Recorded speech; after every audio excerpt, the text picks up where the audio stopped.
કેમ છો મિત્રો? તો અત્યાર સુધી જે આપણે સંકટ મોચન સિરીઝ જોઈ રહ્યા હતા એના અંદર હવે થોડું આપણે આગળ જઈએ. આજે આપણે બંધારણમાં શરૂઆત કરીએ. બંધારણમાં આપણે પહેલા તો ચર્ચા કરી હતી લાસ્ટ લેક્ચરમાં. રાષ્ટ્રપતિનું નામ છે, રાષ્ટ્રપતિ છે તો કયા કયા નંબરના રાષ્ટ્રપતિ બન્યા છે, પહેલા રાષ્ટ્રપતિ કયા હતા, રાષ્ટ્રપતિને આપણે નામ ભણ્યા છે. રાષ્ટ્રપતિની જગ્યાએ ખાલી પડે તો કોણ આવીને બેસે, કયા અનુચ્છેદ મુજબ બેસે, કેટલા મહિના બેસે, કયા અનુચ્છેદમાં આવું લખેલું છે કે આટલા મહિના બેસે, એ બધી ચર્ચા કરી છે. જેમને જો લાસ્ટ લેક્ચર ન દેખ્યું તો પહેલા એ લાસ્ટ લેક્ચર દેખી લો, પછી અહીંયા થોડું વધારે ક્લિયર થશે. ક્લિયર છે? હંમેશા સિક્વન્સમાં દેખવાનું રાખો એટલે શું કંઈ વાંધો ન આવે. ચલો આજે આપણે શરૂઆત કરી છે રાષ્ટ્રપતિ અને ઉપરાષ્ટ્રપતિને આપણે કમ્પેરિઝન કરતા ભણવું છે. પણ એના પહેલા આપણે બેઝિક કરવું છે કે ભાઈ ચેપ્ટર ભણવું કઈ રીતના, ચેપ્ટર કઈ રીતના ભણવું, તો એના માટે એક ફોર્મેટ હોય છે. તમે સુપ્રીમ કોર્ટ ભણો કે હાઈકોર્ટ ભણો, કેગ ભણો, ચૂંટણી કમિશનર ભણો, હું તો કહું રાષ્ટ્રપતિ ભણો, ઉપરાષ્ટ્રપતિ ભણો, કોઈ પણ ચેપ્ટર ભણો, એક ફોર્મેટ છે ને એ ફોર્મેટમાં ભણવાનું છે. દેખો તો ફોર્મેટ કેવું છે, તો માનો કોઈ પણ વસ્તુ આપણે માનો સમજ આવતું પીએસઆઈ બનવું છે, તલાટી બનવું છે, ગમે તે બનવું છે, તો શરૂઆતમાં આપણે શું કરીએ છીએ, તો શું ભણીએ છીએ? યોગ્યતા. સમજવા પૂરતું જઈએ તો શું ભણતા હોઈએ છીએ? યોગ્યતા. માનો તમારે પીએસઆઈ બનવી છે તો પીએસઆઈ બનવા માટેની શું હોય? તમારા જોડે યોગ્યતા હોવી જોઈએ કે ભાઈ ગ્રેજ્યુએશન પૂરું હોવું જોઈએ, ઓછામાં ઓછો 21 વર્ષનો હોવો જોઈએ, બરાબર? આ બધી યોગ્યતા હોય છે. કોન્સ્ટેબલ માટેની દેખો અલગ યોગ્યતા કે ઓછામાં ઓછું 12 પાસ હોવો જોઈએ, 18 વર્ષનો ઓછામાં ઓછો હોવો જોઈએ, બરાબર? આ બધી યોગ્યતા કહેવાય. તો જે યોગ્યતા છે એ યોગ્યતા હોય તો જ તમે ફોર્મ ભરી શકો. તો આપણે કોઈ પણ ચેપ્ટર ભણો, કોઈ પણ ચેપ્ટર ભણીએ તો શરૂઆતમાં શું લઈ લેવાની? યોગ્યતા. કે ભાઈ રાષ્ટ્રપતિ બનવા માટેની શું યોગ્યતા છે, સુપ્રીમ કોર્ટના જજ બનવા માટેની શું યોગ્યતા છે, કેગ બનવાની શું યોગ્યતા છે, તો પહેલા શરૂઆતમાં આપણે યોગ્યતા ભણી લઈશું. જો તમે યોગ્યતા થઈ જાઓ એટલે કે યોગ્ય છો તો તમે ફોર્મ ભરી શકો પીએસઆઈ નું, યોગ્ય છો તો તમે ચૂંટણી લડી શકો છો રાષ્ટ્રપતિની. તો જેવી યોગ્યતા થાય, આપણે જો પીએસઆઈ ની વાત કરતા હોઈએ તો પીએસઆઈ માં તમે યોગ્ય હો તો પછી તમારી શું આવે? પરીક્ષા આવે. શું આવે? પરીક્ષા. પણ આપણા જે નેતાઓ છે, આપણા જે બંધારણમાં કોઈ જગ્યાએ પરીક્ષા નહીં આવે. આપણે શું આવશે? તો આપણે આવશે ભણવામાં ચૂંટણી. શું આવશે? ચૂંટણી. અને ચૂંટણી નહીં હોય તો અમુક એવા વ્યક્તિઓ હશે જેમની શું હશે? નિમણૂક હશે. શું હશે? નિમણૂક. તો એક આપણે ચૂંટણી ભણવાની થશે અને એક શું ભણવાનું થશે? તો કે નિમણૂક. તો પહેલું આપણે શું ભણીશું? યોગ્યતા. યોગ્યતા થયા પછી ચૂંટણી કરાવીશું અથવા નિમણૂક કરાવીશું. હવે માનો ચૂંટણી થઈ ગઈ, જીતી ગયા, નિમણૂક થઈ ગઈ, તમે એ પદ ઉપર આવી ગયા, તો પહેલું જ તમારું શપથ સમારોહ કરવામાં આવશે. શું કરવામાં આવશે? શપથ સમારોહ. તો એનો મતલબ થયો કે જેવા જીતો છો, જે પદ ઉપર આવો છો, તો સૌથી પહેલા શું લેવાની હોય? તો શું લેવાની હોય? શપથ લેવાની હોય. તો પહેલા યોગ્યતા ભણીશું. યોગ્યતા પછી શું કરશો? ચૂંટણી કરાવીશું. ચૂંટણી હશે તો ચૂંટણીમાં કોણ ભાગ લેશે એ ચેક કરી લઈશું. નિમણૂક હશે તો નિમણૂક કોણ કરે છે એ ચેક કરીશું. પછી શું અપાવવાની છે? શપથ. ચલો, શપથ અપાવી ગઈ પછી ચેક કરીશું ભાઈ કેટલા વર્ષ કામ કરશે. એનો મતલબ કે શું નક્કી કરવાનું છે? કાર્યકાલ. શું નક્કી કરવાનું છે? કાર્યકાલ. જેવો કાર્યકાલ નક્કી થાય, કાર્ય કરે છે યાર, જો કાર્ય કરે છે તો એમને શું આપવામાં આવે? પગાર. તો ચેક કરી લેવાનું વેતન, કે કેટલો પગાર આપવામાં આવે, કેટલા ભથ્થા આપવામાં આવે, શું છે એ બધું વેતનમાં ચેક કરવાનું. કાર્યકાલ થઈ જાય, વેતન થઈ જાય, પણ માનો માણસ કંટાળી જાય કે ભાઈ પગારે સારો છે અથવા પગાર સારો નથી અથવા કંટાળો આવે છે, આ નોકરી નથી કામની, તો વેતન પછી આપણે શું ચેક કરી લેવાનું? રાજીનામું. માણસ હેપી ન હોય તો એ પદ ઉપરથી શું આપી દે? રાજીનામું. પણ માનો માણસ હેપી છે પણ આખું આજુબાજુનું જે પબ્લિક છે, આજુબાજુના બધા માણસો એનાથી હેરાન થઈ ગયા, ત્રાસી ગયા, આ માણસ ક્યાંથી આવ્યો? તો તમે એવું કોઈ કૃત્ય કરો, તમે ભ્રષ્ટાચાર કરો છો, તમે એવું કોઈ કામ કરો છો, તો તમને શું કરવામાં આવશે? હટાવવામાં આવશે. તો બસ આ સેમ પ્રોસેસ બધા ચેપ્ટરમાં ભણવાની છે. પહેલા શું ભણવાનું છે? યોગ્યતા. યોગ્યતા થઈ ગયા પછી ચૂંટણી કરાવવાની છે અથવા નિમણૂક કરાવવાની છે. પછી શું ભણવાનું છે? શપથ. પછી કાર્યકાલ, વેતન, રાજીનામું, પછી હટાવવાના છે. આપણે શું કરતા હોય છે? પહેલા જ ભણતા રાષ્ટ્રપતિને હટાવવા માટે કઈ રીતના પ્રક્રિયા છે? સાહેબ, રાષ્ટ્રપતિને હટાવવાનું ડાયરેક્ટ નહીં, પહેલા એને બનાવો. બનાવવા માટે પહેલા યોગ્યતા ચેક કરો, એમની ચૂંટણી કરાવો, ચૂંટણી કરાવી પછી શપથ અપાવો, પછી કેટલા વર્ષ કામ કરશે એ ચેક કરો, પગાર કેટલો આપશો, રાજીનામું કોને આપશે, છેલ્લે હટાવવાનું. એટલે સિક્વન્સમાં મળશો. સુપ્રીમ કોર્ટના જજ હોય, મુખ્યમંત્રી હોય, વડાપ્રધાન હોય, કેગ હોય, એટોર્ની જનરલ હોય, બધા આપણે આ સિક્વન્સમાં ભણવા છે. કયા સિક્વન્સમાં ભણવા છે? આ બધા. તો હવે એનો મતલબ થયો કે આપણે આ રીતના ભણવું છે, તો આપણે પહેલા શરૂઆત ક્યાંથી કરવાની છે? તો શું કરવાની છે? યોગ્યતાથી. તો દેખો, યોગ્યતા છે તો એના પહેલા હું લખું છું અહીંયા રાષ્ટ્રપતિ. અહીંયા શું લખું છું? રાષ્ટ્રપતિ. અહીંયા લખું છું ઉપરાષ્ટ્રપતિ. રાષ્ટ્રપતિ અને શું લખું છું? ઉપરાષ્ટ્રપતિ. હવે પ્રશ્ન પૂછાય કે ભાઈ રાષ્ટ્રપતિ બનવું છે તો તમારા જોડે કઈ કઈ યોગ્યતા જોવે? રાષ્ટ્રપતિ બનવું છે તો તમારા જોડે કઈ કઈ યોગ્યતા જોવે? ઉપરાષ્ટ્રપતિ બનવું છે તો તમારા જોડે કઈ કઈ યોગ્યતા જોવે એ બધું અહીંયા પૂછાતું હોય છે.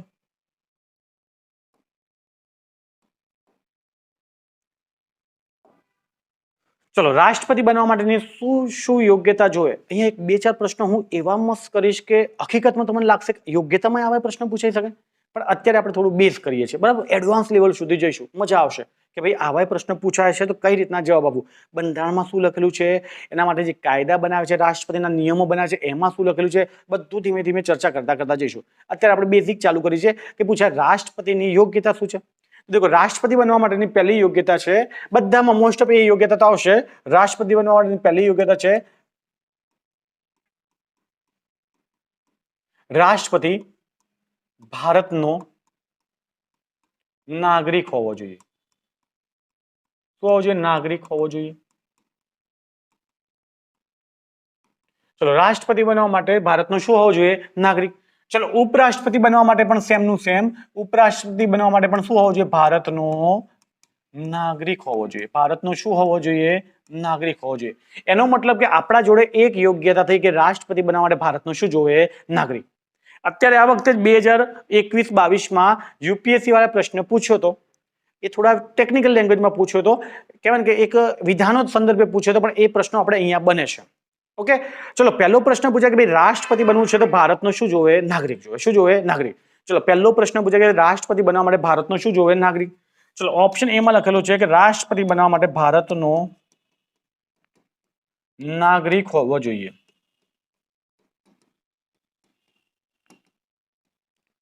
ચલો, ઓપ્શન બી છે રાષ્ટ્રપતિ બનવા માટે ભારતનો મૂળ નાગરિક હોવો જોઈએ. મૂળ નાગરિક હોવો જોઈએ. એનો મતલબ શું થયો કે આપણા જોડે બે વિધાન છે, કાં તો વિધાન એ ટીક કરવાનું છે, કાં તો વિધાન બી ટીક કરવાનું છે. મેં મારી રીતના બનાવ્યું છે, આમાં થોડા 4 વિધાન હતા, એમાંથી કયું ખોટું છે ને એ રીતના વિધાનો હતા, બરાબર? આપણે ખાલી સમજવું છે કે ભારતનો નાગરિક હોવો જોઈએ કે ભારતનો મૂળ નાગરિક હોવો જોઈએ. હવે આપણે જે નવા છે એમને એવું લાગશે કે મૂળ નાગરિક આવશે, પણ યાદ રાખજો ભારતના બંધારણમાં મૂળ નાગરિક જેવો શબ્દ લખેલો છે નહીં. એમ તો કહેવાય ને આપણે બધા ભારતના મૂળ નાગરિક કહેવાઈએ, કેમ કે જેનો જન્મ ભારતમાં થયો છે ભારતના બધા મૂળ નાગરિક કહેવાય. સાથે સાથે આપણે ભારતના શું કહેવાય? નાગરિક પણ કહેવાય. એટલે એનો મતલબ કે ભારતના નાગરિકે છીએ આપણે અને ભારતના મૂળ નાગરિકે છીએ. પણ મને દેખો કન્ફ્યુઝન ક્યાં થાય છે. આપણા દેશમાં બંધારણમાં એક ચેપ્ટર છે, ભારતના બંધારણમાં એક ચેપ્ટર છે જે છે ભાગ નંબર 2 માં આપેલું છે, જેમાં લખેલું છે નાગરિકતા. શું લખેલું છે? નાગરિકતા. આ જે નાગરિકતા છે એ ભારતમાં એકલ નાગરિકતા છે. ભારતમાં કેવી નાગરિકતા છે? તો કે એકલ નાગરિકતા છે. હવે તમને પૂછે કે આ એકલ નાગરિકતા આપણે કયા દેશમાંથી લાવ્યા છે? તો કયા દેશમાંથી લાવ્યા છે? બ્રિટન. એટલે કે એનો મતલબ થાય કે બ્રિટનમાં આવી પ્રણાલી છે, એ પ્રણાલી આપણે ઉપયોગ કરી છે. એટલે આપણે એવું કહેતા કે એકલ નાગરિકતા કયા દેશમાંથી લાવી? બ્રિટન. એવું તો છે ને કે ઉપાડીને લાવી છે?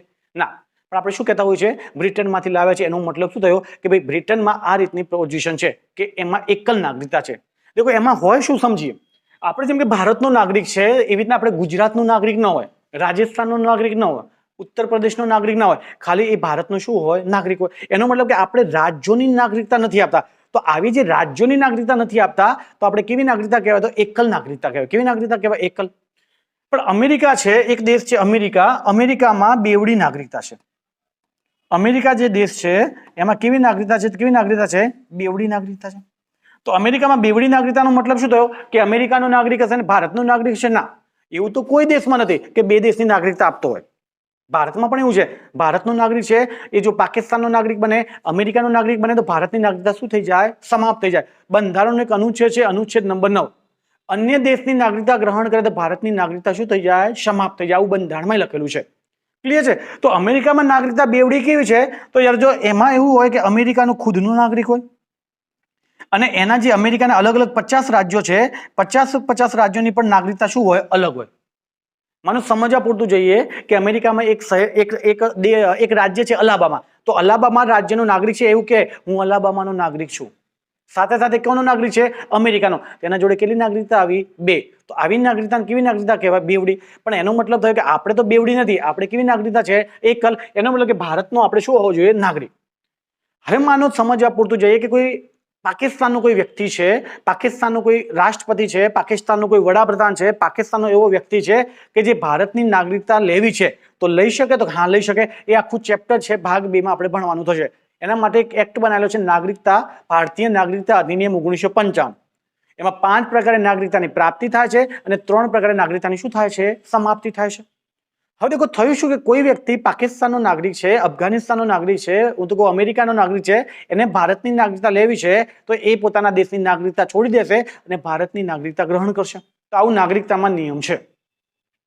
તો માનો કોઈ પણ બીજા દેશનો વ્યક્તિ ભારતની નાગરિકતા લઈ લે છે, બીજા દેશની નાગરિકતા છોડી દે છે, તો એ ભારતનો શું બની જાય? તો શું બની જાય? નાગરિક. પણ એ મૂળ નાગરિક કહેવાય? ના. મૂળ નાગરિક કોને કહેવાય? કે જેનો જન્મ જ ભારતમાં થયો હોય એ બધા નાગરિક કેવા કહેવાય? મૂળ નાગરિક કહેવાય. તો આપણે મૂળ નાગરિકે છીએ, સાથે સાથે આપણે ભારતના નાગરિકે છીએ. તો આપણે તો રાષ્ટ્રપતિની ચૂંટણી લડી શકવાના છીએ, કેમ કે આપણે ભારતના નાગરિક છીએ, ભારતના મૂળ નાગરિકે છીએ. પણ નિયમ એવો છે કે એ અમેરિકાથી જે ભારતનો નાગરિક બન્યો છે, પાકિસ્તાન વાળો આપણો ભારતનો નાગરિક બન્યો છે, અફઘાનિસ્તાન વાળો ભારતનો નાગરિક બન્યો છે, તો એનું શું? તો એને આપણે રાષ્ટ્રપતિની ચૂંટણી લડવા દઈશું કે નહીં લડવા દઈએ? તો યાદ રાખજો, અહીંયા ખાસ વસ્તુ યાદ રાખવાનું કે ભારતના બંધારણમાં કોઈ જગ્યાએ મૂળ નાગરિક શબ્દ લખેલો છે નહીં.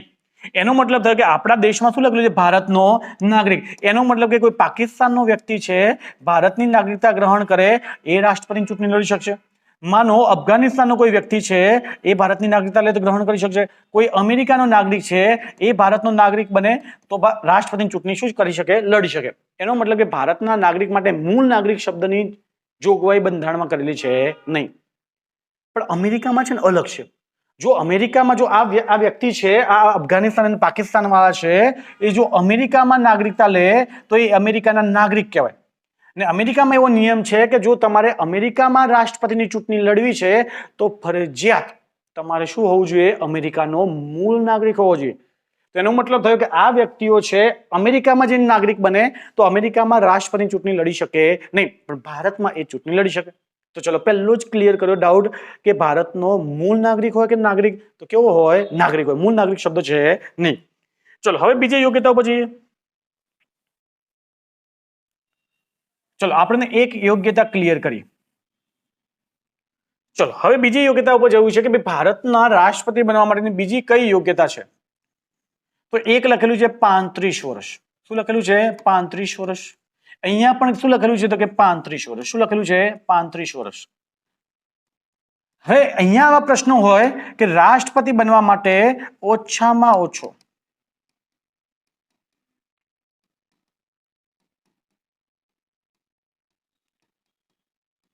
35 વર્ષનો હોવો જોઈએ. ચલો ઓપ્શન બી, રાષ્ટ્રપતિ બનવા માટે 35 વર્ષ પૂર્ણ કરેલા હોવા જોઈએ. ચલો એનો મતલબ થયો શું? કે એક 35 વર્ષનો હોવો જોઈએ ને એક 35 વર્ષ પૂર્ણ કરેલા હોવા જોઈએ. આમાં તમને એવું થાય કે અહીંયા ટ્વિસ્ટ, હા અહીંયા ટ્વિસ્ટ. આ પ્રશ્ન અત્યાર સુધી નથી પૂછાયો, થાય ભવિષ્યમાં પૂછાઈ શકે. ઓકે, તો યાદ રાખવાનું રાષ્ટ્રપતિ બનવા માટે ઓછામાં ઓછો 35 વર્ષનો ન હોવો જોઈએ. એના માટે લખેલું છે 35 વર્ષ શું કરેલા હોવા જોઈએ? પૂર્ણ કરેલા હોવા જોઈએ. શું કરેલા હોવા જોઈએ? પૂર્ણ. જ્યારે આવા પ્રશ્નો આવે ને ત્યારે એમ થાય કે સારું ક્યાંથી પ્રશ્ન પૂછે, આપણને એમ લાગે કે બંને તો એક જ છે, આવું તો ક્યાંક વાંચમ નહીં. અને મોસ્ટ ઓફ છોકરા છે એ કોના ઉપર ટીક કરશે? ઓછામાં ઓછા. પણ નહીં, ઓછામાં ઓછા નહીં આવે. શું લખેલું છે? 35 વર્ષ શું કરેલા હોવા જોઈએ? તો કે પૂર્ણ કરેલા હોવા જોઈએ. કેટલા કરેલા હોવા જોઈએ? 35 વર્ષ પૂર્ણ કરેલા હોવા જોઈએ. ચલો બીજી યોગ્યતા મારી કેટલા વર્ષ પૂર્ણ કરેલા હોવા જોઈએ? 35. ચલો હજી જઈએ ત્રીજીમાં. શું છે?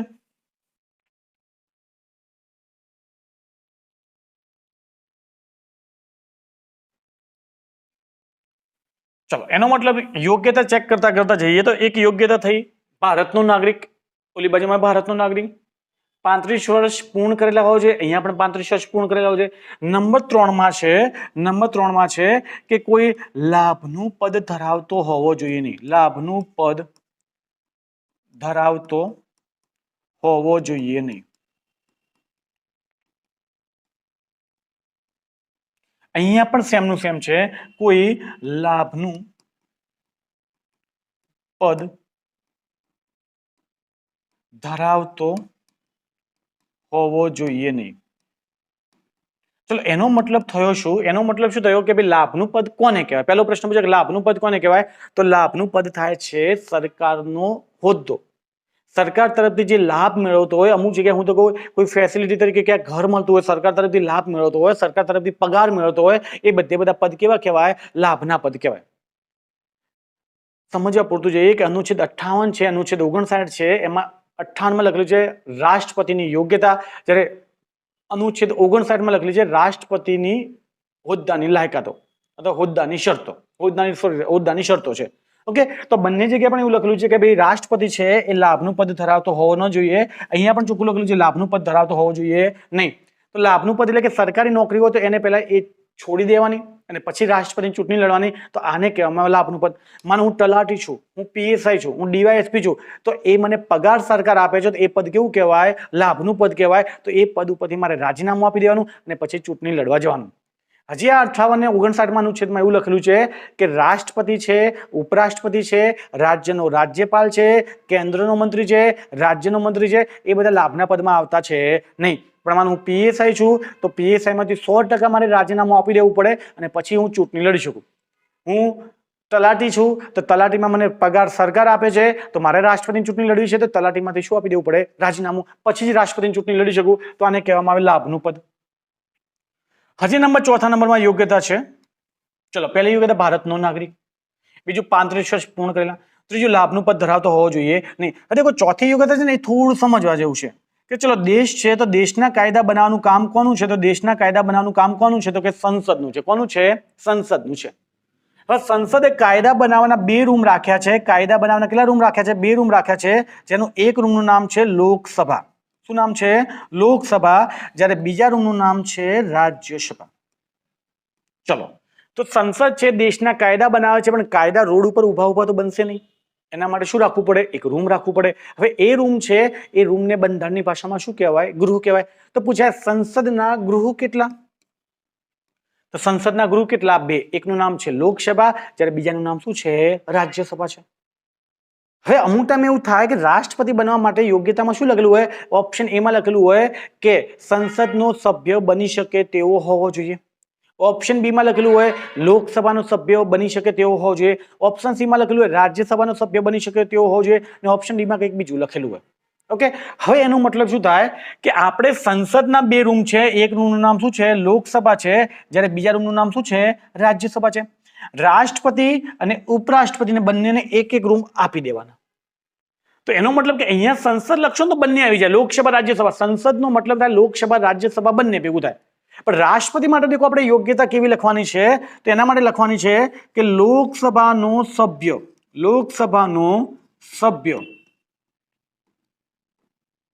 બની શકે તેવો હોવો જોઈએ.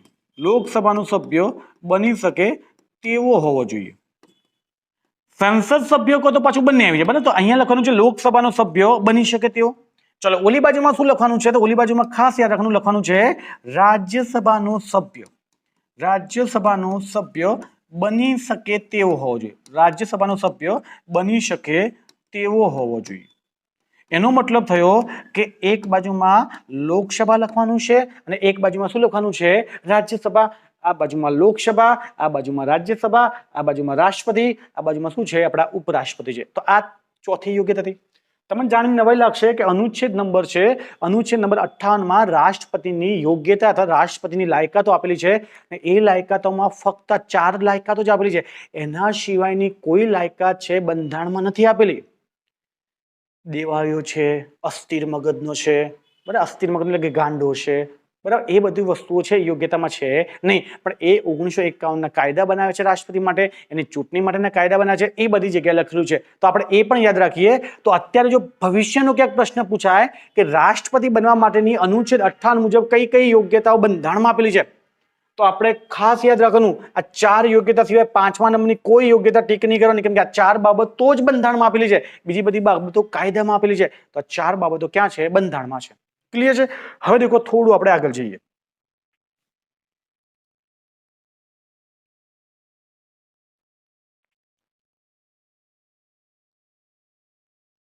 લોકસભાનો સભ્ય બની શકે તેવો હોવો જોઈએ. ચલો અહીંયા જ લખી દો તેવો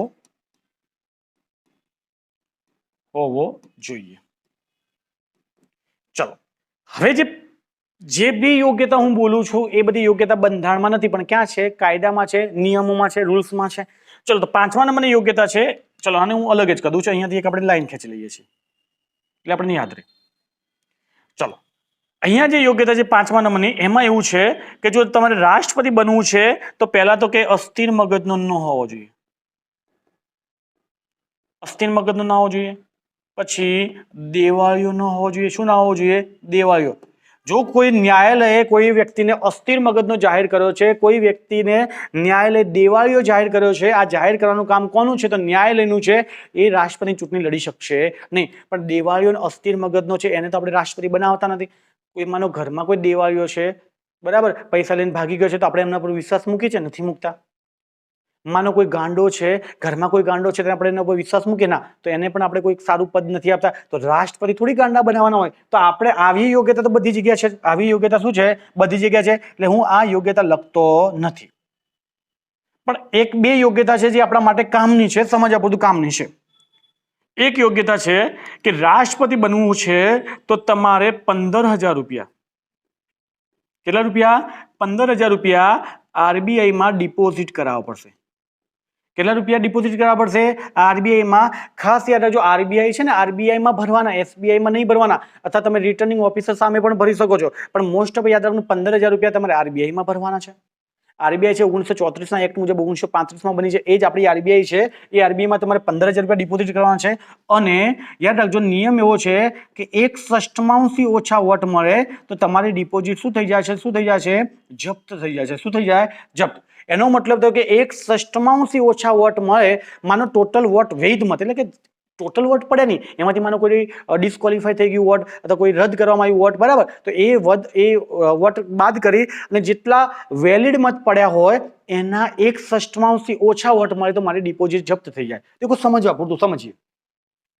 માનો ટોટલ વૈધ મત રાષ્ટ્રપતિની ચૂંટણીમાં 100 પડ્યા, તો ઓછામાં ઓછા 1/6 એટલે યાદ રાખજો કેટલા થાય? 16.66, એટલે કે 17 વોટ જેવા મને મળવા જોઈએ.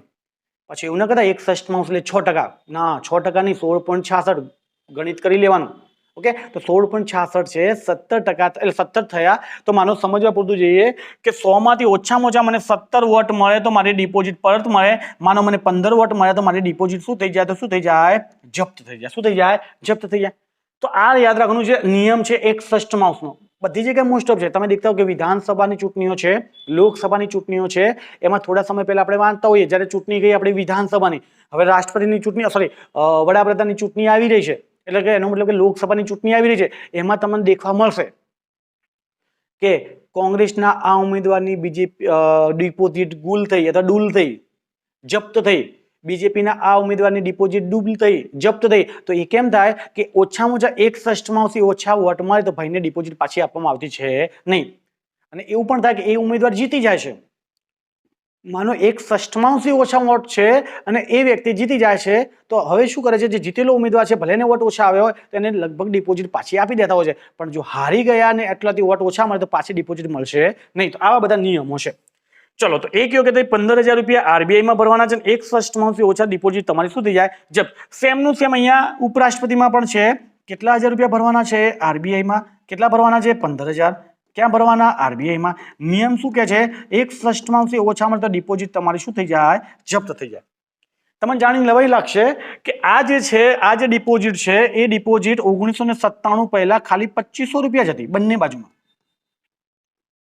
પણ 1997માં એનો ભાવ વધી ગયો, કારણ કે ભાઈ મોંઘવારી વધી. મોંઘવારી તો નથી, પણ ઘણા બધા કારણો હતા, ઘણા બધા રીઝન હતા. તો એ રીઝનના કારણે 2500 રૂપિયા છે, એમાંથી સીધી વધારે કેટલી કરી નાખી? 15,000. તો પ્રશ્ન પૂછાય કે ભાઈ આવો દેખો, ભવિષ્યનો પ્રશ્ન પૂછાઈ શકે, કેમ કે ગમે તેવા પ્રશ્નો ગમે ત્યાંથી પૂછાઈ શકે. ઓપ્શન એમાં આપેલું હોય રાષ્ટ્રપતિની ચૂંટણી લડવા માટે ઓછામાં ઓછા 15,000 રૂપિયા તમારે આરબીઆઈમાં ડિપોઝિટ કરવા પડે. Option A. ચલો, એમાં તો કીધું ખોટું વિધાન તપાસો. ચલો, ઓપ્શન બીમાં હોય એવું તો વિધાન લખી દેજો. ઓપ્શન એમાં રાષ્ટ્રપતિ બનવા માટે ઓછામાં ઓછું 15,000 રૂપિયા આરબીઆઈમાં ડિપોઝિટ કરવી પડે. ચલો, ઓપ્શન બીમાં હોય રાષ્ટ્રપતિ બનવા માટે જો 15,000 રૂપિયા ડિપોઝિટ કરી હોય તો 1/6 ઓછા વોટ મળે તો તમારી ડિપોઝિટ ગુલ થઈ જશે. Option B. ઓપ્શન સી માં લખેલું હોય 15,000 રૂપિયા જો તમે ભર્યા હોય 6% ઓછા વોટ મળે તો તમારી ડિપોઝિટ ગુલ થઈ જશે. Option C. ઓપ્શન ડી માં લખેલું હોય કે 1997 પહેલા રાષ્ટ્રપતિની ડિપોઝિટ ખાલી 2500 રૂપિયા હતી, તો એનો મતલબ ખોટો કયો થયો? 6% વાળો, એટલે 1/6 છે, 6% છે નહીં. ચલો ક્લિયર રાખીશું. ચલો તો એનો મતલબ કે પહેલા કેટલા હતા? 2500 હતા. ચલો નંબર 6 નંબરની યોગ્યતા આપું છું. એમાં એવું છે કે રાષ્ટ્રપતિની ચૂંટણી લડતા હોય તો તમારે 50 માણસનો ટેકાની જરૂર પડે. કેટલાની જરૂર પડે? 50 માણસની ટેકાની જરૂર પડે, અને 50 માણસો તમારા નામનું આવેદનપત્ર આપે. શું આપે? આવેદનપત્ર. એનો મતલબ થયો કે તમારે ટોટલ વ્યક્તિનું સમર્થન કેટલું જોઈએ? કેટલું જોઈએ? 100. માનો મારે રાષ્ટ્રપતિની ચૂંટણી લડવી છે તો મારે 100 વ્યક્તિનું સમર્થન જોઈએ. કેટલા વ્યક્તિનું સમર્થન જોઈએ? 100 નું જોઈએ. 100 થી માનો એક ઓછો થઈ ગયો, 99 થઈ ગયા. મારા નામનું આવેદનપત્ર 50 આપ્યું, પછી મારા નામ મને ટેકો 50 આપ્યો, 100 ની જગ્યાએ 99 થઈ ગયા, એક ક્યાંક ડિસ્ક્વોલિફાઈ થઈ ગયો, તો મારું ચૂંટણીનું ફોર્મ રદ થઈ જશે. આપણે લાસ્ટ લેક્ચરમાં ભણ્યા હતા કે ભારતના 6થા નંબરના રાષ્ટ્રપતિ નીલમ સંજીવ રેડ્ડી જે ચૂંટણી લડે છે એમાં બિનહરીફ જીતે છે. તો એવું નતું કે બિનહરીફ જીત્યા છે, એમના સામે 36 થી 37 ઉમેદવારો ફોર્મ ભર્યું હતું, નામાંકન ભર્યું હતું. એનો મતલબ કે એમને ચૂંટણી લડવા માટે તત્પરતા દર્શાવી હતી.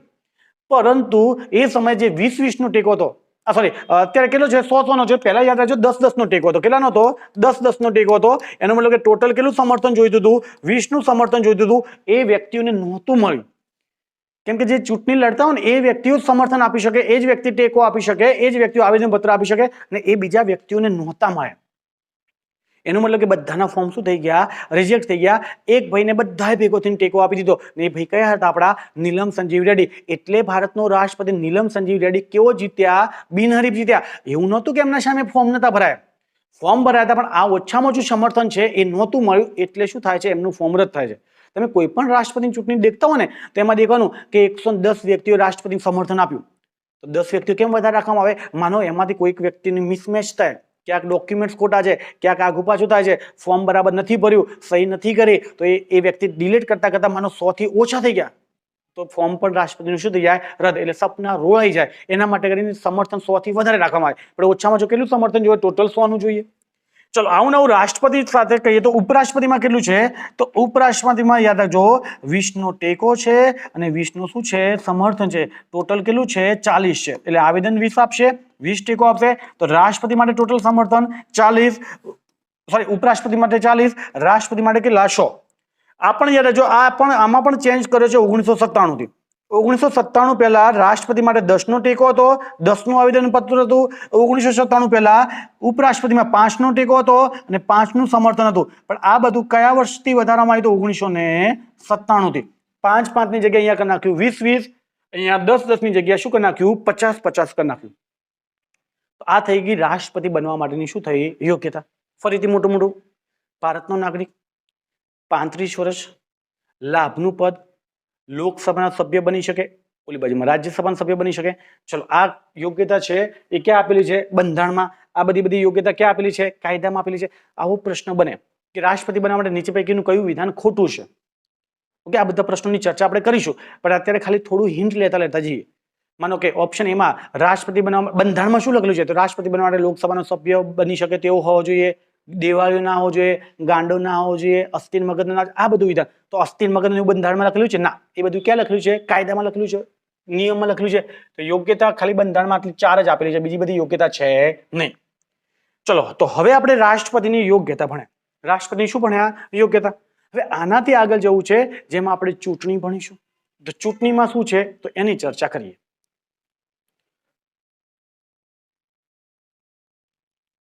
ચલો એક બાજુમાં હું લખું છું રાષ્ટ્રપતિ,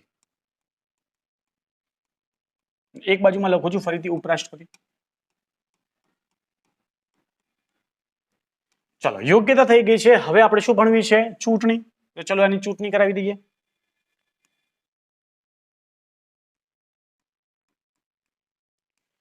હવે ચૂંટણી છે ને, ચૂંટણી મુખ્યત્વે 2 પ્રકારની હોય. કેટલા પ્રકારની હોય? 2. એક ચૂંટણી હોય જેને પ્રત્યક્ષ ચૂંટણી કહેવાય. કેવી ચૂંટણી કહેવાય? પ્રત્યક્ષ. અને એક ચૂંટણી હોય એને પરોક્ષ ચૂંટણી કહેવાય. કેવી ચૂંટણી કહેવાય? પરોક્ષ. ચલો ચૂંટણીના મુખ્યત્વે કેટલા પ્રકાર હોય? તો એક ચૂંટણી આવે પ્રત્યક્ષ, એક ચૂંટણી આવે પરોક્ષ. પ્રશ્ન પૂછાય કે ભાઈ રાષ્ટ્રપતિની ચૂંટણી પ્રત્યક્ષ હોય પરોક્ષ હોય, તો પહેલો તો મતલબ થાય પ્રત્યક્ષ ચૂંટણી કોને કહેવાય? જેમાં નાગરિકો ભાગ લે એ ચૂંટણી કેવી કહેવાય? પ્રત્યક્ષ. દેખો સમજાવું. માનો આ નાગરિક છે અને વ્યક્તિ કોઈ ઉભો છે, એ બી અને સી નામનું. આ આપણે બધા વોટ કરવા જઈએ, જેના જોડે વોટર આઈડી છે, જેના જોડે કહેવાય તો ચૂંટણી કાર્ડ આવી ગયું છે, 18 વર્ષથી મોટો છે, તો એ વ્યક્તિ જોડે જેના જોડે ચૂંટણી કાર્ડ છે એ બધા વોટ કરવા જાય અને આ ABCD ને જીતાડે અથવા એમની જીત કરાવે. તો એનો મતલબ થયો કે આમાં કોને વોટિંગ કર્યું? તો કોને વોટિંગ કર્યું? નાગરિકોએ. તો જે નાગરિકો ચૂંટણીમાં વોટ કરે છે ડાયરેક્ટ, એને કેવી કહેવાય? પ્રત્યક્ષ ચૂંટણી કહેવાય. પણ માનો સામે ઊભા છે ડી, ઈ અને એફ. હવે એમાં ડાયરેક્ટ નાગરિકો ભાગ નહીં લે. આમાંથી જે વ્યક્તિને આપણે જીતાડ્યા છે એ વ્યક્તિઓ ડી, ઈ અને એફ ની ચૂંટણીમાં ભાગ લેશે. તો આવી જે ચૂંટણી હોય એ ચૂંટણીને કેવી ચૂંટણી કહેવાય? કેવી ચૂંટણી કહેવાય? પરોક્ષ કહેવાય. તો અત્યારે થોડા સમય પહેલા રાષ્ટ્રપતિની ચૂંટણી ગઈ, આપણે કોઈ વોટ કરવા ગયા હતા? નહોતા ગયા. આપણે જેમને જીતાડી મૂક્યા છે એ વ્યક્તિઓ ચૂંટણીમાં ગયા છે. એનો મતલબ થયો કે રાષ્ટ્રપતિની ચૂંટણી છે એ કેવી છે? પ્રત્યક્ષ છે? તો કે ના, નથી. કેવી છે? કેવી છે? પરોક્ષ છે. સેમનું સેમ ઉપરાષ્ટ્રપતિ છે. તો એનો મતલબ થયો કે આપણે પહેલા રાષ્ટ્રપતિની ચૂંટણીનો પ્રકાર ગણવો છે. તો ચલો, રાષ્ટ્રપતિની ચૂંટણીનો પ્રકાર કેવો છે? તો કેવો છે? પ્રત્યક્ષ છે. સોરી, પ્રત્યક્ષ નથી, પણ કેવો છે? પરોક્ષ છે. રાષ્ટ્રપતિની ચૂંટણી કેવી છે? તો કે પરોક્ષ છે.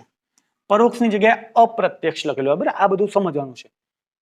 ઉપરાષ્ટ્રપતિની ચૂંટણી પણ કેવી છે? પરોક્ષ છે. એનો મતલબ થયો કે રાષ્ટ્રપતિની ચૂંટણી પરોક્ષ છે, ઉપરાષ્ટ્રપતિની ચૂંટણી પરોક્ષ છે. તો હવે પ્રશ્ન પૂછાય કે રાજ્યપાલની ચૂંટણી કેવી હોય? તો રાજ્યપાલની સાહેબ કોઈ ચૂંટણી ના હોય. દેખો, સમજીશું અહીંયા, સમજીએ ફરતી. પૂછાય રાષ્ટ્રપતિની ચૂંટણી પરોક્ષ છે, ઉપરાષ્ટ્રપતિની ચૂંટણી પરોક્ષ છે, તો રાજ્યપાલની ચૂંટણી કેવી હોય? તો ખાસ મિત્રો યાદ રાખવાનું છે કે રાજ્યપાલની ચૂંટણી ન હોય. રાજ્યપાલની શું હોય? તો રાજ્યપાલની શું હોય? નિમણૂક હોય. શું હોય? નિમણૂક હોય. અને એ નિમણૂક કોણ કરે? તો એમની નિમણૂક કરવાની સત્તા કોની? તો રાષ્ટ્રપતિની. અને કયા અનુચ્છેદ મુજબ કરે? તો અનુચ્છેદ નંબર 155. કયો અનુચ્છેદ છે? 155. ચલો ક્લિયર કરીએ. રાષ્ટ્રપતિની શું હોય? નિમણૂક હોય. નિમણૂક કરે કોણ? સોરી, રાજ્યપાલની ચૂંટણી શું હોય? રાજ્યપાલની ચૂંટણી ના હોય. રાજ્યપાલની શું હોય? નિમણૂક હોય. નિમણૂક કરે કોણ? રાષ્ટ્રપતિ કરે. કયા અનુચ્છેદ મુજબ? 155. ચલો, હવે તમને એવું પૂછાય કે ભાઈ વડાપ્રધાનની શું હોય? ચૂંટણી હોય કે નિમણૂક હોય? વડાપ્રધાનની શું હોય? ચૂંટણી હોય કે નિમણૂક હોય? અથવા પૂછાય મુખ્યમંત્રીની શું હોય? ચૂંટણી હોય કે નિમણૂક હોય? અમુક કહેશે વડાપ્રધાનની ચૂંટણી હોય. ચલો, ચૂંટણી હોય તો કેવી હોય? પ્રત્યક્ષ હોય, પરોક્ષ હોય? આવા પ્રશ્ન પૂછાતા હોય તો દેખો, આમાંથી થોડું આપણે સમજવું છે. માનો વડાપ્રધાન છે, વડાપ્રધાન માટે નિયમ એવો છે કે લોકસભાનો સભ્ય બની શકે એવો હોય, અથવા રાજ્યસભાનો, એટલે શોર્ટમાં ગમે તે ગૃહમાંથી આવતો હોય. તો આપણે ઓછામાં ઓછું સમજીએ કે મોસ્ટ ઓફ રાષ્ટ્રપતિ ક્યાંથી આવતા હોય? લોકસભામાંથી આવતા હોય. સોરી, મોસ્ટ ઓફ વડાપ્રધાન ક્યાંથી આવતા હોય? લોકસભામાંથી આવતા હોય.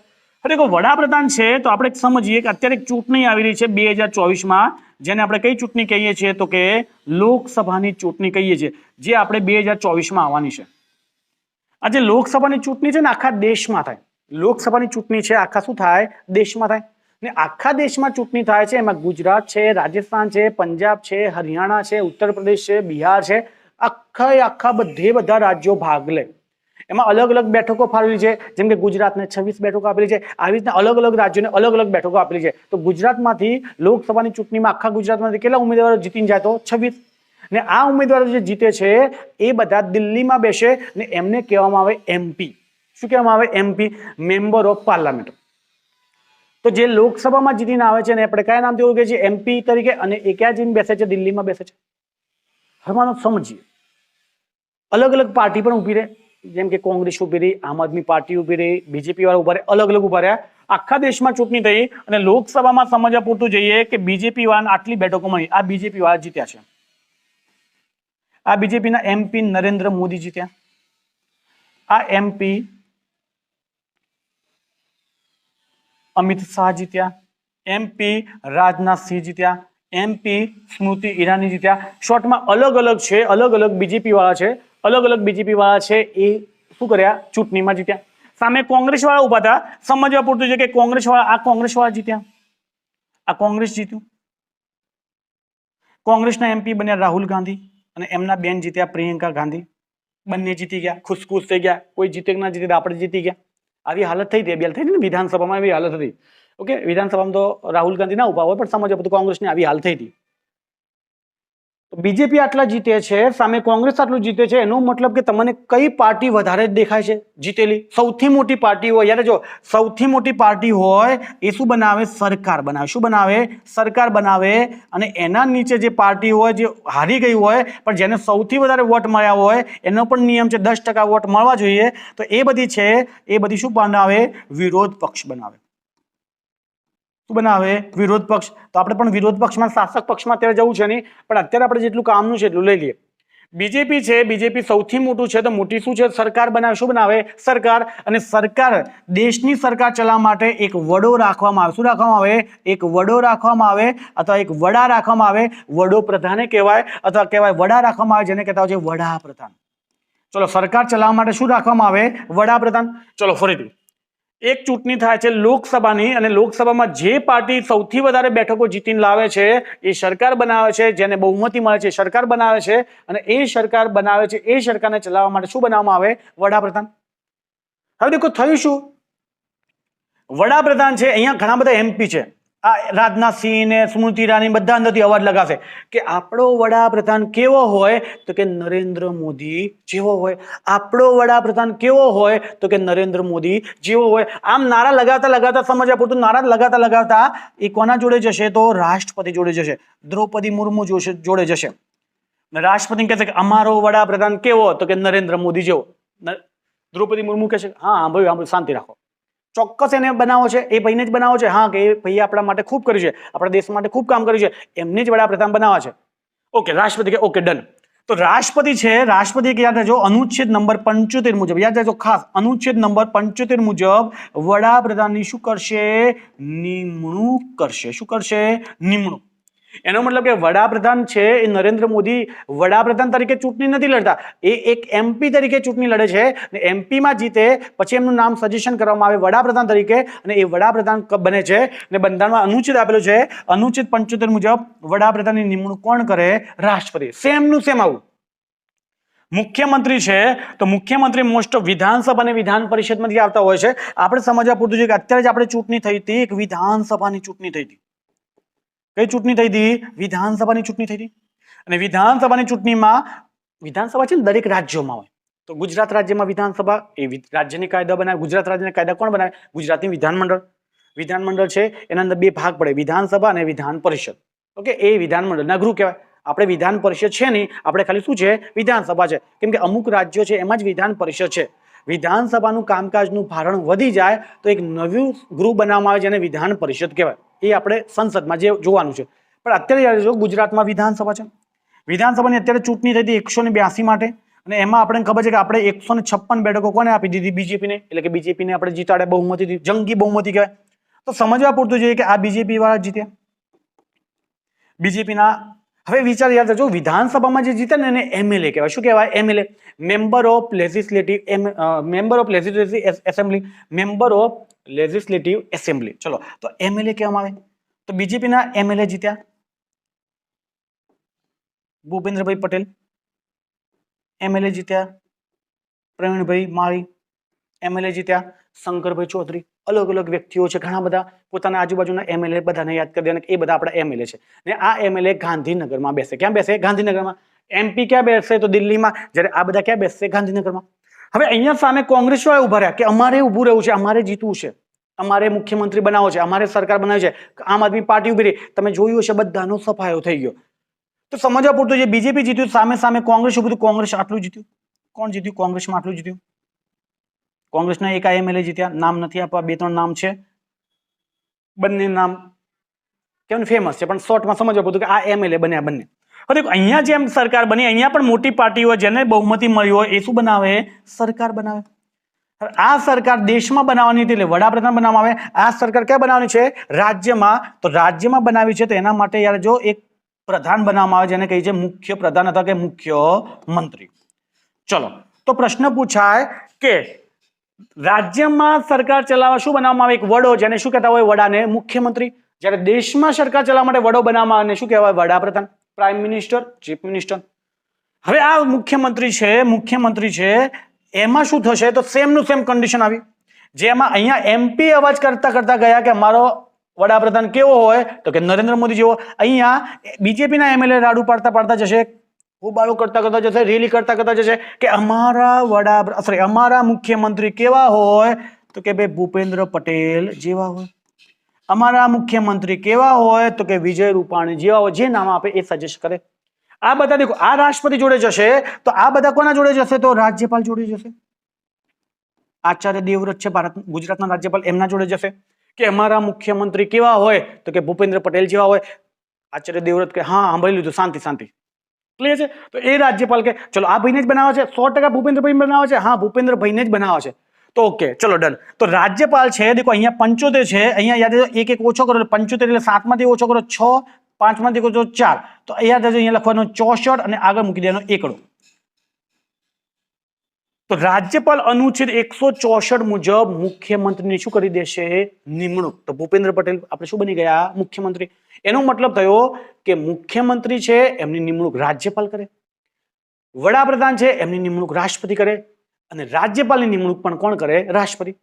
તો એનો મતલબ થાય કે ગુજરાતના મુખ્યમંત્રીની નિમણૂક તો રાજ્યપાલ કરશે, રાજસ્થાનના મુખ્યમંત્રીની નિમણૂક રાજસ્થાનના રાજ્યપાલ કરશે, મહારાષ્ટ્રના મુખ્યમંત્રી નિમણૂક મહારાષ્ટ્રના રાજ્યપાલ કરશે. એનો મતલબ કે એ દરેક રાજ્યમાં રાજ્યપાલ હોય એ રાજ્યપાલ નિમણૂક કરશે. પણ થયું એવું કે અત્યારે એક એવો રાજ્યનો મુખ્યમંત્રી છે અથવા એક કેન્દ્ર શાસિત પ્રદેશનો મુખ્યમંત્રી છે જેનું નામ છે દિલ્હીના મુખ્યમંત્રી. ખતરનાક વ્યક્તિત્વ.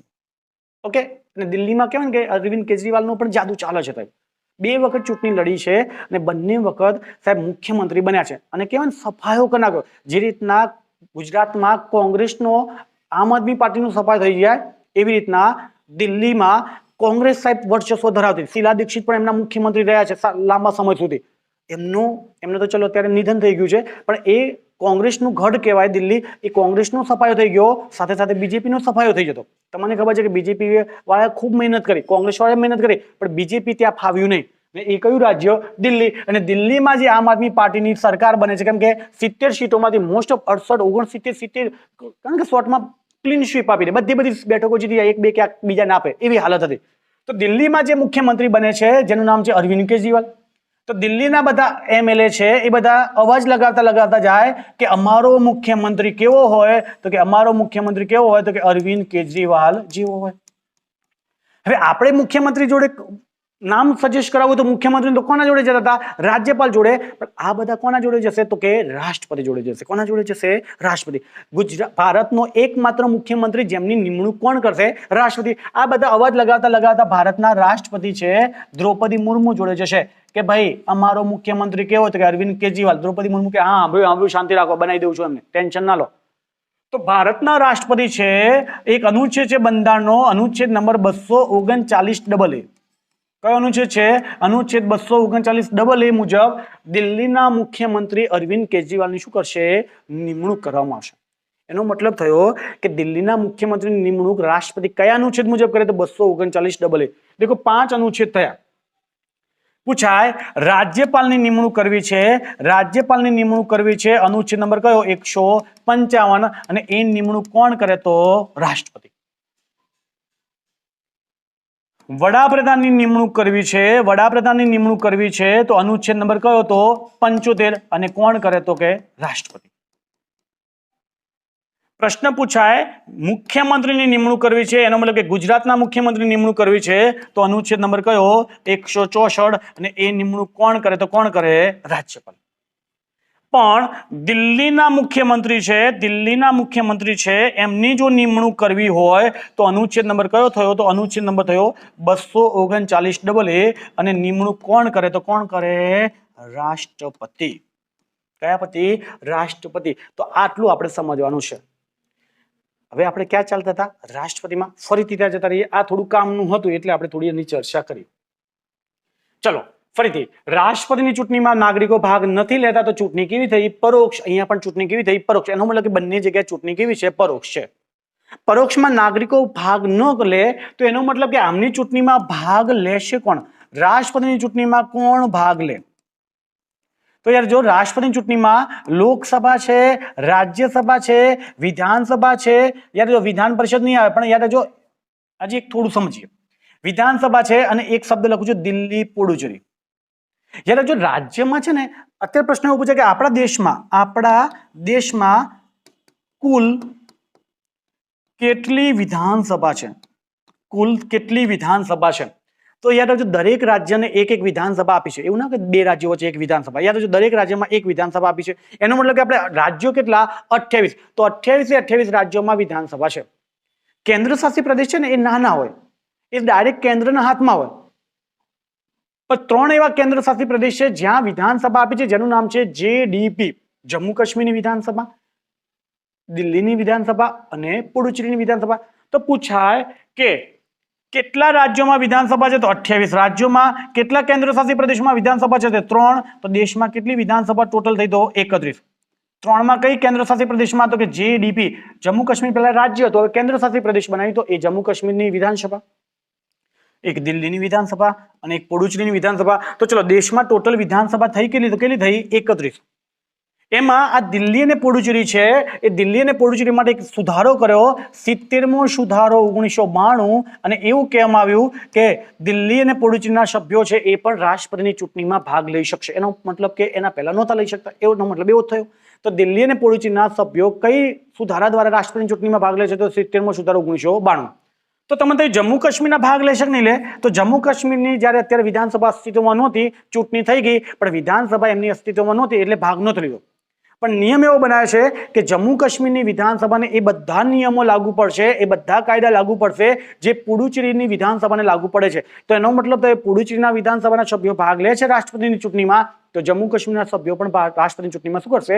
ભાગ લેશે. પણ અત્યારે બધું ખાલી JDP લખતો નથી, એની જગ્યાએ શું લખું છું? DP.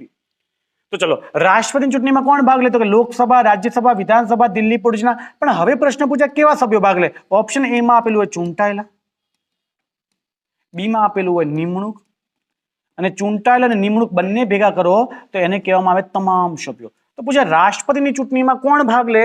ચૂંટાયેલા ભાગ લે, નિમણૂક ભાગ લે કે તમામ ભાગ લે?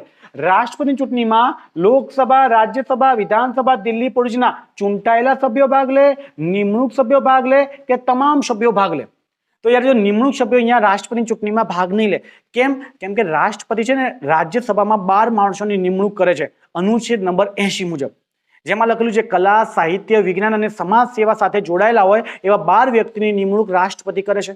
તો એનો મતલબ કે એમની નિમણૂક રાષ્ટ્રપતિ ખુદ કરે છે. હવે એનો મતલબ નિમણૂક રાષ્ટ્રપતિ કરી છે તો એ નિમણૂક જેમને કરી છે એમને વફાદાર હોય, તો એ ફરીથી એમને વોટ દેવામાં આવશે.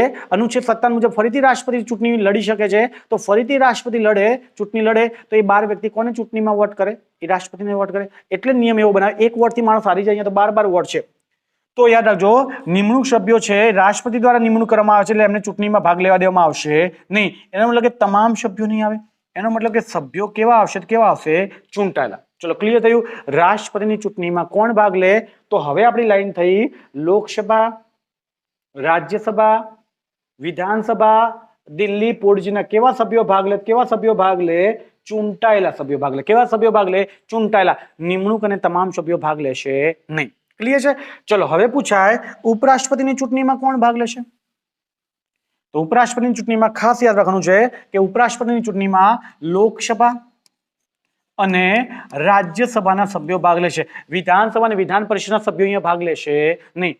તો પૂછાય ઉપરાષ્ટ્રપતિની ચૂંટણીમાં કોણ ભાગ લે? તો કે લોકસભા અને રાજ્યસભાના સભ્યો. પણ કેવા સભ્યો? આમાં ફરીથી આવી શકે કે ચૂંટાયેલા, બીજું આવી શકે નિમણૂક સભ્યો, અને બંને ભેગા કરો તો કેવા સભ્યો થાય? તમામ સભ્યો. તો પૂછાય રાષ્ટ્રપતિ છે, ઉપરાષ્ટ્રપતિ છે, ઉપરાષ્ટ્રપતિ છે એમની ચૂંટણીમાં કોણ ભાગ લે? તો કે ચૂંટાયેલા ભાગ લે, નિમણૂક ભાગ લે, તમામ ભાગ લે? તો રાષ્ટ્રપતિ તો કોઈકની નિમણૂક કરે છે, ઉપરાષ્ટ્રપતિ કોઈની નિમણૂક નથી કરતા એટલે એમને કોઈ વફાદાર ન હોય. એનો મતલબ કે ભલે કાવતા નિમણૂક સભ્યો, ભલે કાવતા ચૂંટાયેલા સભ્યો. એનો મતલબ કે કેવા સભ્યો ભાગ લેશે? તમામ સભ્યો ભાગ લેશે. એનો મતલબ થયો કે રાષ્ટ્રપતિની ચૂંટણીમાં લોકસભા, રાજ્યસભા, વિધાનસભા, દિલ્હી પુડુચેરીના ચૂંટાયેલા સભ્યો ભાગ લે, જ્યારે અહીંયા રાષ્ટ્રપતિની ચૂંટણીમાં ઉપરાષ્ટ્રપતિની ચૂંટણીમાં લોકસભા, રાજ્યસભાના કેવા સભ્યો ભાગ લેશે? તમામ. પ્રશ્નો એવો ફેરીને પૂછ્યો, સમજ બધું મારા ઉપર લઈએ કે પ્રસિદ્ધ રાજપુરોહિતને રાજ્યસભામાં નિમણૂક આપી છે. પ્રસિદ્ધ રાજપુરોહિતને રાજ્યસભામાં નિમણૂક આપી છે તો પ્રસિદ્ધ રાજપુરોહિત રાષ્ટ્રપતિની ચૂંટણીમાં ભાગ લેશે કે નહીં લે? તો ના, નિમણૂક રાષ્ટ્રપતિની ચૂંટણીમાં ભાગ નહીં લે. પણ માનો પ્રસિદ્ધ રાજપુરોહિતની નિમણૂક રાજ્યસભામાં આપી છે તો એ ઉપરાષ્ટ્રપતિની ચૂંટણીમાં ભાગ લેશે તો હા લેશે, કેમ કે અહીંયા ચોખ્ખું લખેલું છે કેવા સભ્યો ભાગ લેશે, તમામ લેશે. તો આ થઈ ગઈ એમની ચૂંટણી. ચલો હવે આપણું ઈઝી થઈ ગયું. હવે છે આપણા માટે ઈઝી થઈ ગયું. આ બાજુમાં હું લખું છું રાષ્ટ્રપતિ અને આ બાજુમાં શું લખું છું તો કે ઉપરાષ્ટ્રપતિ. ચલો પૂછાય રાષ્ટ્રપતિ છે, રાષ્ટ્રપતિની ચૂંટણી થઈ ગઈ તો હવે શું અપાવવાની હોય? શપથ. તો પૂછાય રાષ્ટ્રપતિને શપથ કોણ અપાવે? તો રાષ્ટ્રપતિને શપથ અપાવે સુપ્રીમ કોર્ટના મુખ્ય ન્યાયાધીશ. ચલો કોણ અપાવે? સુપ્રીમ કોર્ટના મુખ્ય ન્યાયાધીશ. શપથ છે ને આપણા સમકક્ષ હતા, આપણા ઉપરવાળા અપાવે શપથ. તો આપણે યાદ રાખજો રાષ્ટ્રપતિને શપથ કોણ અપાવે? સુપ્રીમ કોર્ટનો મુખ્ય ન્યાયાધીશ. પણ કોઈ કારણસર સુપ્રીમ કોર્ટનો મુખ્ય ન્યાયાધીશ ગેરહાજર છે, બહાર ગયેલા છે, ઇમરજન્સી આવી ગયું છે, તો સુપ્રીમ કોર્ટનો મુખ્ય ન્યાયાધીશ અથવા સુપ્રીમ કોર્ટના અન્ય ન્યાયાધીશ વરિષ્ઠતાના આધારે શપથ અપાવશે. સુપ્રીમ કોર્ટના મુખ્ય ન્યાયાધીશ અથવા સુપ્રીમ કોર્ટના અન્ય ન્યાયાધીશ કયા આધારે અપાવશે? તો કે વરિષ્ઠતાના આધારે શપથ અપાવશે. ચલો તો રાષ્ટ્રપતિને શપથ કોણ અપાવે? સુપ્રીમ કોર્ટનો મુખ્ય ન્યાયાધીશ અથવા સુપ્રીમ કોર્ટનો અન્ય ન્યાયાધીશ. કયા આધારે? વરિષ્ઠતાના આધારે. માનો એક 63 નો છે, 64 નો છે, એક 61 નો છે, તો 64 વાળો છે એ રાષ્ટ્રપતિને શપથ અપાવશે. હજી આમાં એક થોડું સમજીએ કે રાષ્ટ્રપતિ છે એ પરંપરા મુજબ ભારતનો રાષ્ટ્રપતિ છે એ 25 જુલાઈના દિવસે શપથ લે છે. પૂછે ભારતનો રાષ્ટ્રપતિ કઈ તારીખે શપથ લે છે? તો 25 જુલાઈના દિવસે શપથ લે છે. આવું બંધારણમાં કોઈ જગ્યાએ લખેલું નથી, પણ એક પરંપરા વિકસાવી છે. કેમ કે ભારતના 6થા નંબરના રાષ્ટ્રપતિ નીલમ સંજીવ રેડ્ડીએ 25 જુલાઈ 1977ના દિવસે શપથ લીધી હતી. પછી ત્યાંથી પરંપરા બિલ્ડઅપ કરી કે ભારતનો રાષ્ટ્રપતિ છે હંમેશા કઈ તારીખે શપથ લેશે? 25 જુલાઈના દિવસે શપથ લેશે. ચલો ઉપરાષ્ટ્રપતિની શપથ કોણ અપાવે? તો ઉપરાષ્ટ્રપતિ પદ કયું છે? રાષ્ટ્રપતિ. તો ઉપરાષ્ટ્રપતિની શપથ અપાવવાનું કામ કોનું છે? તો કે રાષ્ટ્રપતિનું છે. તો ભારતના ઉપરાષ્ટ્રપતિની શપથ કોણ અપાવે? રાષ્ટ્રપતિ અથવા રાષ્ટ્રપતિ દ્વારા નિમણૂક સભ્ય એમને શપથ અપાવશે. ચલો રાષ્ટ્રપતિ અથવા રાષ્ટ્રપતિ દ્વારા નિમણૂક સભ્ય અપાવશે શપથ. હવે દેખો આવા પ્રશ્ન પૂછાય સમજવાના છે. હું જે બોલું છું પથ્થરની લખી સમજી લખી દેવાનું છે. ગમે ત્યારે પ્રશ્ન પૂછાય આપણે પાછળ નહીં પડીએ. ચલો પ્રશ્ન એવો બન્યો કે પૂછાય ઉપરાષ્ટ્રપતિને શપથ રાષ્ટ્રપતિ અપાવે છે, પણ રાષ્ટ્રપતિ કોઈ કારણસર બહાર જતા રહે છે, ફરવા જતા રહે છે, તાવ આવી ગયો છે, રાષ્ટ્રપતિ એ સમય આવી નથી શક્યા, તો એમને શપથ કોણ અપાવે? તો ઓપ્શન એમાં લખેલું સુપ્રીમ કોર્ટનો મુખ્ય ન્યાયાધીશ, ઓપ્શન બી માં લખેલું વડાપ્રધાન, ઓપ્શન સી માં ગમે તે લખેલું હોય. તો યાદ રાખવાનું અત્યારથી મગજમાં સેટ કરવાનું છે. જ્યાં જ્યાં રાષ્ટ્રપતિને શપથ અપાવવાની હોય, કેમ કે રાષ્ટ્રપતિ સુપ્રીમ કોર્ટના જજને શપથ અપાવે, રાષ્ટ્રપતિ ભારતના મુખ્ય ચૂંટણી કમિશનર શપથ અપાવે, રાષ્ટ્રપતિ ભારતના કેગને શપથ અપાવે, રાષ્ટ્રપતિ ભારતના ઉપરાષ્ટ્રપતિને શપથ અપાવે, આ બધાને શપથ રાષ્ટ્રપતિ અપાવે. જ્યાં જ્યાં રાષ્ટ્રપતિ શપથ છે તો રાષ્ટ્રપતિની લાઈન લખેલી છે કે રાષ્ટ્રપતિ અથવા રાષ્ટ્રપતિ દ્વારા નિમણૂક સભ્ય. તો રાષ્ટ્રપતિ એક વ્યક્તિની નિમણૂક કરીને જશે, એ વ્યક્તિ શપથ અપાવશે. ડાયરેક્ટ સુપ્રીમ કોર્ટના મુખ્ય ન્યાયાધીશનું નહીં લખવાનું, રાષ્ટ્રપતિ અથવા રાષ્ટ્રપતિ દ્વારા નિમણૂક સભ્ય. તો હું જે અત્યારે વિધાનો બોલ્યો ને એમાં એક ઓપ્શન એવો પણ હશે રાષ્ટ્રપતિ દ્વારા નિમણૂક સભ્ય. તો કયો ટીક કરવાનો? રાષ્ટ્રપતિ દ્વારા નિમણૂક સભ્ય. તો આ થઈ ગઈ રાષ્ટ્રપતિની શપથ. ચલો રાષ્ટ્રપતિની શપથ થઈ જાય પછી આપણે દેખો છે રાષ્ટ્રપતિનો કાર્યકાલ. શું દેખો છે? રાષ્ટ્રપતિનો કાર્યકાલ. રાષ્ટ્રપતિનો કાર્યકાલ છે એ કેટલો હોય? તો રાષ્ટ્રપતિ પોતાના પદ સંભાળે ત્યાંથી કેટલા વર્ષ સુધી રાષ્ટ્રપતિ રહી શકે? તો કે 5 વર્ષ. ચલો ઉપરાષ્ટ્રપતિ કેટલા વર્ષ સુધી રહી શકે? તો કેટલા વર્ષ સુધી રહી શકે? 5 વર્ષ. એનો મતલબ કે ભારતના રાષ્ટ્રપતિનો કાર્યકાલ 5 વર્ષ, ઉપરાષ્ટ્રપતિનો કાર્યકાલ પણ કેટલા વર્ષનો છે? 5 વર્ષ છે. ચલો કાર્યકાલ પછી દેખીએ રાષ્ટ્રપતિનો પગાર કેટલો આપવામાં આવે? તો રાષ્ટ્રપતિને પગાર આપવામાં આવે છે 5 લાખ રૂપિયા. કેટલા આપવામાં આવે છે? 5 લાખ. એટલે ભારતનો રાષ્ટ્રપતિ છે એ 5 લાખ રૂપિયા પગાર ખાય છે.